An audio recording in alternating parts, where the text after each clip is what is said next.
So at what point did you do your first long stretch? Oh, my first one was like, well, as far as juvenile hall or Okay. camp, like Uh, my first like long camp program, like I did a few, but my longest camp program was like, I think like a year and somewhere around that. how old were you at this time? Oh, I was already about to turn 18. Oh, okay. I was already about to turn 18, and it was one of those cases like you're either gonna go to YA or you're going to, which I pretty much thought it was going to YA. Like, okay, fuck a 90-day op, you about to get committed to YA, and that's it. What happened that got you into camp? I had the last one I had uh, assault with a deadly weapon, uh, aiding and abetting escape, and robbery. All in one? All three. Can you talk about it? Oh yeah, it was nothing. In fact, like with that case right there, it was me and my other homie, and he ended up getting cracked later, and it was like a lot of like stipulations. I mean, there's a lot of questions out there, and people were trying to assume things. You know what I mean? And after a while, it's like things got ironed out, and people realized what time it was. It's like, okay, well, the homie got he had a joint suspension before that, so he got his joint suspension, and not even the whole one. Like did like half a year on that, and that's for just getting a probation violation. Me, I ended up getting busted for all three charges, every Mm. last charge. And the first thing that they did try to tell me is like, oh well, if you snitch on your homie, you can go. All right. Yeah. Even Yeah. even my mom had to laugh at the lawyer, like, are you fucking crazy? Like, you stupid? That's his best homeboy. Like, you would have had a better chance of, but yeah, like, nah. So on that case, I ended up taking the time for that, and I ended up going to camp, and that was the deal. You know what I'm saying? Like, hey, you'll get out right now telling this dude. And the first thing I told my public defender was to, go fuck yourself. Told the DA go fuck yourself. And I took that time and went head to camp. And I really didn't know I was supposed to do a track 4+, which was the longest camp program you can do. But I ended up getting out like in a year. And yeah, that time I did a year. And then I got out. So you're around 17 and you're just getting out of camp, or you're still in camp. What's going on at this point? Well, when I first got out, you know what I mean, my whole idea of gangbanging had changed. And that's mostly just due to the fact that, in camp there was a certain amount of beds, and like everybody that was getting out of camp at that time was dying in my role, and it just like the beds kept getting closer. Was, first the first homie, then the homie from Vickystown got out, he got killed, and then so on and so forth. So it was only a couple of beds before it hit mine. So yeah, after that I was like, you know what? It kind of spooked me a little bit, because I was like, okay, I had made it all this time. Maybe it's time for me to give it up. And I got out, and I was like, I was kind of past the gangbang. You know what I mean?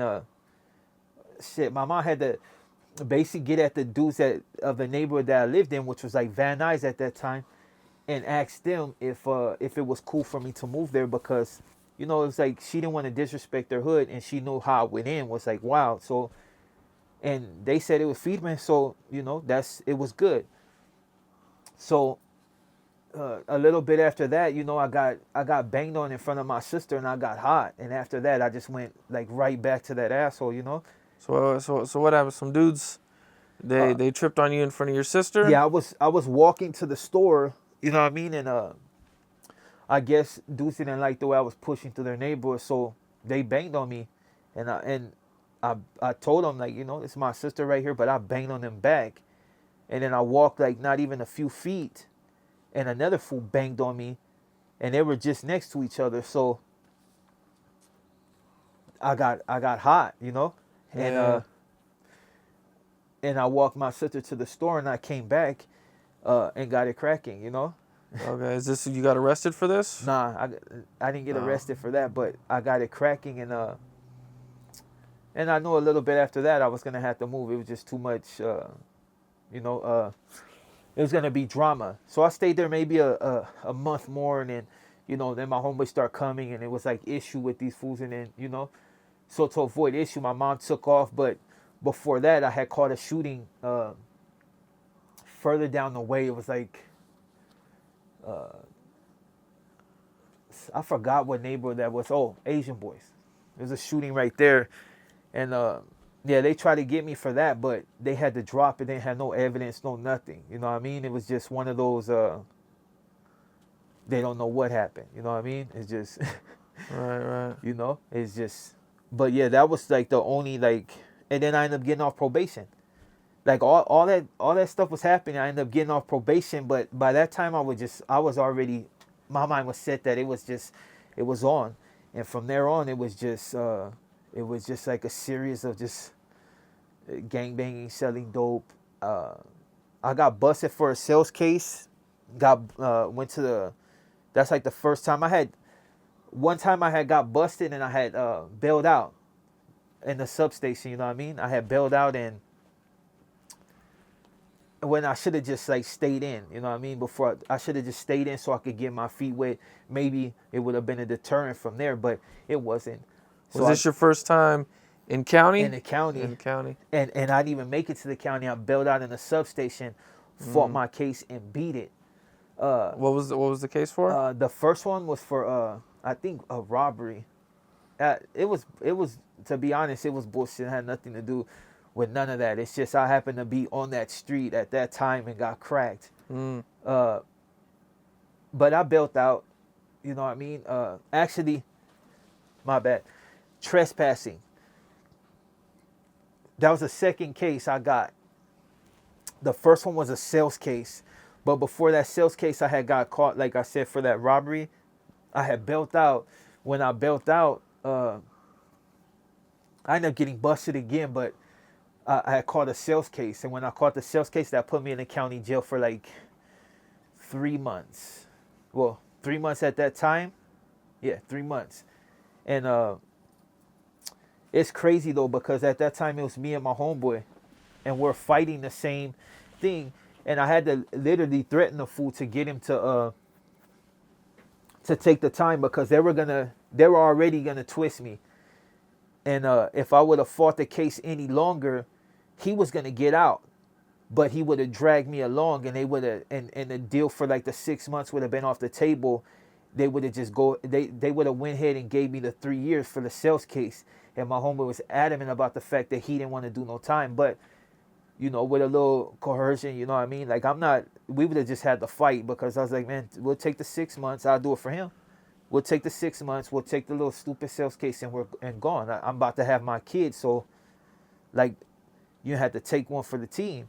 And at first he didn't want to, but, like I said, at that time I was a lot more persuasive, and he took the time, and we went to the county jail. But the first time I was busted, they ended up sending me, to the crib module.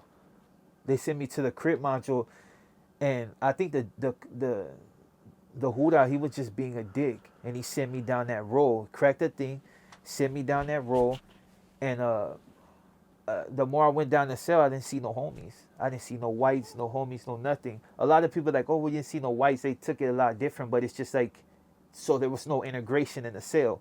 So the further I got down the tier, I'm noticing there's no other races in these cells. It's just all black. So I'm like, I kind of got a clue, but, you got to keep pushing. Until an older cat told me, he was like, hey, what's up, youngster? And talked to me, whatever. Found out that where I was from, and he was like, oh, you got to get off the tier.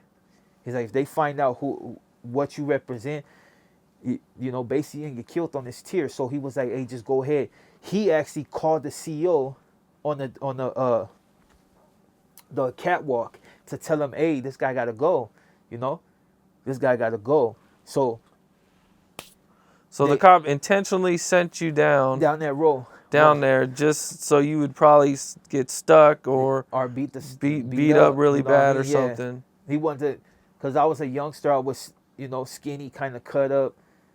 And I guess he just wanted to see me get destroyed. I don't know if he thought I had an attitude when I told him where I was from or what, but I don't think he liked it too well. But they had did me like that a few times in the county jail, And But I got up off the tier, but they were trying to rack that one. The younger dudes were trying to rack the cell, disrespecting, dudes spitting outside the cell, just all kind of, bullshit. But I just kept pushing. It's like I can't hit them in the cell, you know what I mean? So I just kept pushing. I got up off of there, and it was a Mexican cop that told me, like, what's up, and then I told him I was a Southerner. He was like, oh, like, what the, who sent you here? And I ain't gonna be like, oh, he did. I'm like, oh, just some CO, a cop.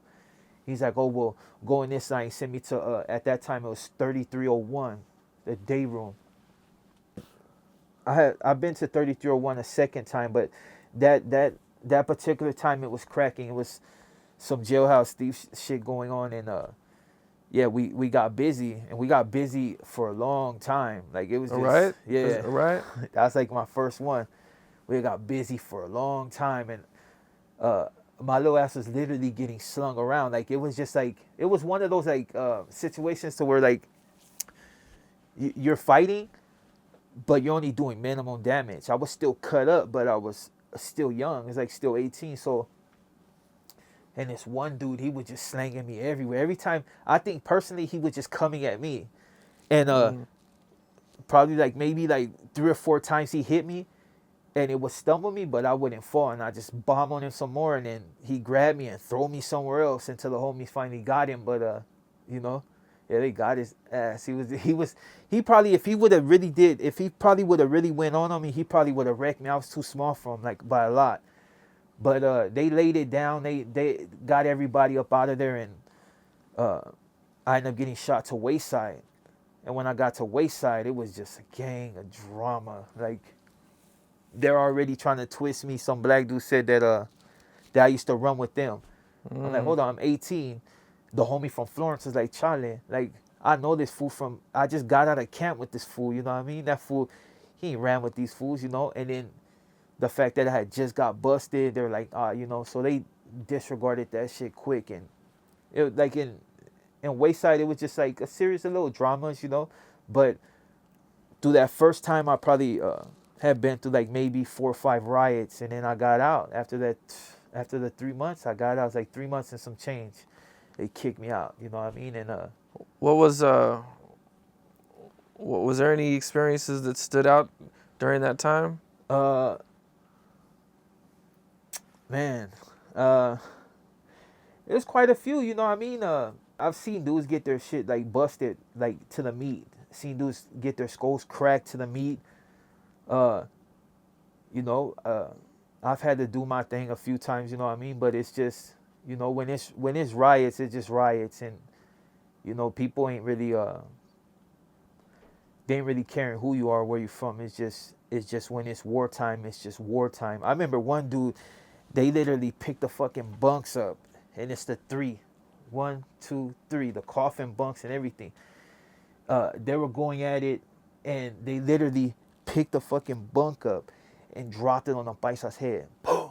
Crushed this shit, like, just literally crushed this shit to his, down to where his brains was coming out his head, like, just, and the triple tier bunks are heavy as shit. Like, even moving them when you gotta clean, it's like, fuck. So at that time, that's probably like the worst thing I've seen, is a bunk get dropped on somebody's head. Like, it's a corner like this, just literally smash this fool shit wide open. This was during the riot? Yeah, this is during a riot. But see, he didn't pay attention. He thought he went in gung ho, and he got caught slipping. Everybody knows when it's like a thing, you call it the black hole. And that's basically like when you run up on people, and they're like congregated like in a little circle. They're waiting for the first person to get caught, and when they catch you, they snatch you. That's what a lot of Crips and Bloods was good for. When they, if they didn't hit the bars to protect themselves, put their back to the bars, they would get these little circles. And what they do is they catch the homie that want to be a little bit too aggressive, pick you up, slam you over into that circle. So by the time the homies do get to you, you're already getting stumped the fuck out. So he rushed some dudes I knew, and they fucking did him. Like, they did him. Like, after that, like, they fucked him up with that, Yeah. And yeah, that's probably like the worst thing I seen at that time, was the bunk get dropped on his head, Whew. Yeah. But yeah, that was my first time in the county, and then going to Wayside. This, you know, it. I mean, there's worse times than that, but that was just that particular time was like the During worst. that That's time. like a rough introduction into, you know, into that style, into the Right. county jail. You know. Yeah.